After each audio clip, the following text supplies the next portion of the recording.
All right, it's Wednesday, December 4th, a little over an hour into trading, and just thought I'd do another update on MSTU. This is the MicroStrategy kind of equivalent ETF that I shot a kind of a big picture video at the end of last week, and I thought I'd follow up on it as it unfolded during this week. So, I had a little bit of a downward bias still at the close of last week, and you can see these first 3 days, there's nothing really to the upside at the moment. I discussed in the big picture on that recap video how after a big push up here, almost parabolic, and then a big kind of pullback, it seems to be in a choppy zone. I can't, be that excited about the fact that it's going to fail all the way down here. Although this is the weekly chart, it's still red at the moment, and you're still biased a little down short run. But at the same point, I'm not given that deep pullback. I can't be that excited that it's going to immediately reverse and head higher. Although if we get a nice green bar on the weekly chart at some point, then you can go back with the trend. So we're kind of waiting to see if that develops. But in the meantime, I kind of detected it's going to be more of a choppy kind of thing here, and you're going to go day by day and look for various opportunities. So coming into the week, with that red week from last week, I kind of expected testing lower, and that's what sort of happened here for 3 days. Today is even, less, yesterday there was no actionable, opportunities in my opinion. Today is even less so because we're inside of the previous day, and we're also, inside almost of that first 15-minute bar that formed. So, a lot of times what I look at is the pre-market range and then the opening price action. And here between the blue lines, you could see the high and low of the pre-market, and we opened up right in the middle. So we didn't, what could have been a buy signal today would have been a start above that pre-market range with a nice green 15-minute bar that followed through. That would have been like a 2-up day. It would have showed you we're failing to reach the weekly low. So, you close with a red week last week, and the more days that go by that you can't follow through and test that low that you kind of expect, the more maybe you're just pausing in here and can start the uptrend. So I'm kind of looking for that. Today, coming into today, they could have been an actionable signal to the upside, but it just never unfolded.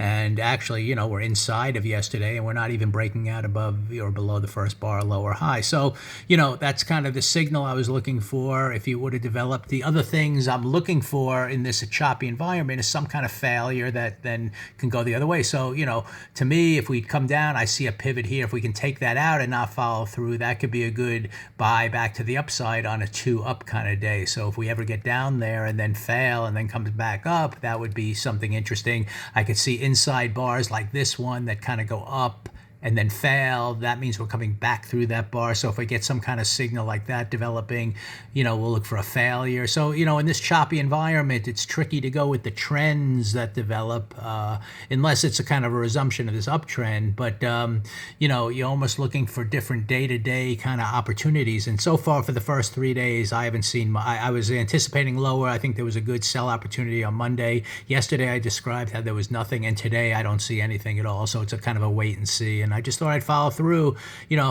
I was looking for maybe an actionable signal to the upside, but the more time that goes by here in this week, I want to see if we really come and test those lows, and if not, then maybe we can get that eventual signal to the upside. So if you're holding long term, it still might resolve back up there. There's no doubt about it, but you kind of know what to look for, and nothing's unfolded yet. Today, if it's going to resolve back to the upside, to me, you got to get a green bar that kind of gets above that first bar high, and that at least would be kind of a chain reaction, maybe to get to the pre-market highs, and then maybe a 2-up day, which can get that daily chart heading back up. So at least you know what to look for, and if nothing happens here green above that first bar, then it's just another day not doing much. If you want to kind of if it gets a red bar down here, again, below the first bar low and holds, then maybe we're starting work to those weekly lows, but you want to see almost immediate follow through. If you can't get that, then you got to kind of get right out. So it's just a chop, when you're inside, not only on the day, but inside on the opening price action, any trade you make in here that breaks out, you want to see it immediately go either down or up, and if not, then you get right out, because I don't know what's really developing here. But I do know in the big picture to buy, I'm going to have to get above this area to the upside on a 2-up kind of day, and then see if that weekly chart has some kind of green reversal that then starts higher. So at the moment, since everything's red, you just want to still be biased to the downside and look for downside opportunities.